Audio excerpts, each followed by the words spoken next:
రద్దు చేయాలి. రాష్ట్ర ప్రభుత్వం తీసుకొచ్చినటువంటి 512 జీవోని వెంటనే రద్దు చేయాలి.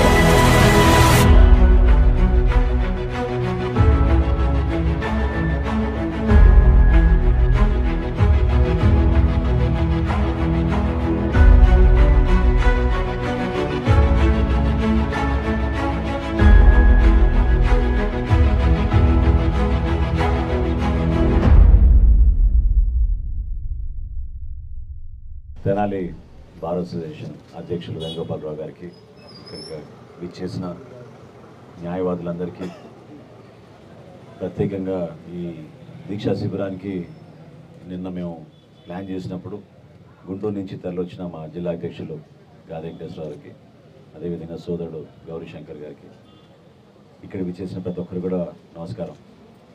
ఇక్కడ డిబేట్ జరగాల్సింది చట్టం ఏ విధంగా అసలు ఇంప్లిమెంట్ అవడానికి కోసం ఈ ప్రభుత్వం ఇంత అనాలోచిత నిర్ణయం ఎందుకు తీసుకున్నారని. డ్యూ ప్రాసెస్ అనేది ఎప్పుడు కూడా ఈ వైఎస్ఆర్సీపీ గవర్నమెంట్ ఫాలో అవ్వడం లేదు. ఇప్పుడు గ్రామాల్లో మనం నిర్వహించాల్సిన గ్రామ సభలు ఇప్పుడు కాదు జరగాల్సింది, ముందే జరగాల్సింది. గ్రామ సభలు కానీ, ప్రజల దగ్గర నుంచి అభిప్రాయ సేకరణ కానీ, ఈ చట్టం గురించి నిపుణులతో మాట్లాడడం కానీ, న్యాయ నిపుణులతో మాట్లాడడం కానీ, సలహాలు తీసుకోవడం కానీ, ఇవన్నీ కూడా డ్యూ కన్సల్టేషన్ ప్రభుత్వం ఎప్పుడు కూడా ఒక చట్టం తీసుకొస్తున్నప్పుడు చేయాల్సిన సందర్భం.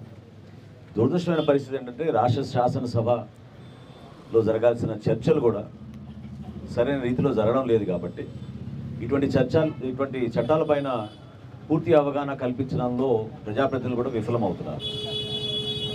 ఈ చట్టం బేసికల్గా అన్డెమోక్రాటిక్, రాజ్యాంగానికే విరుద్ధం, సామాన్యుడికి మన రాజ్యాంగంలో ఇచ్చిన హక్కుల్ని ఉల్లంఘించుతూ న్యాయ వ్యవస్థని పక్కదారిని తీసుకెళ్లే విధంగా ఈ ప్రభుత్వం కుట్రపూరితంగా ఆలోచిస్తోంది.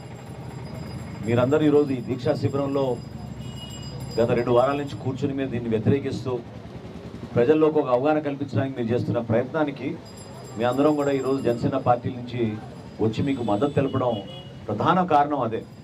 ప్రజలకు ఇంకా తెలియాలి దీని గురించి. కొంతమంది సామాన్యులు పాపం ఇదంతా ఎందుకు, అసలు పట్టాదారు పాస్బుక్ ఒకసారి తీసుకున్నాక ఆ రైతుకి సర్వ హక్కులు నా దగ్గరే ఉన్నాయి, నా కుటుంబానికే ఉన్నాయని భావించుకుని పాపం ఇంకొకసారి ఆ ఆస్తుల్ని ఆయన విక్రయిస్తున్నప్పుడే దాని గురించి ఆలోచిస్తారు. అంతేగాని వీళ్ళు పెట్టిన సబ్ క్లాజులు, లేదా పలానా ఆఫీసర్ని కలవాలి, పలానా చోట పోయి మన టైటిల్ రిజిస్ట్రేషన్ చేయించుకోవాలి, లేదా ఈ క్రాప్ కోసం మీరు ఇవన్నీ కూడా నమోదు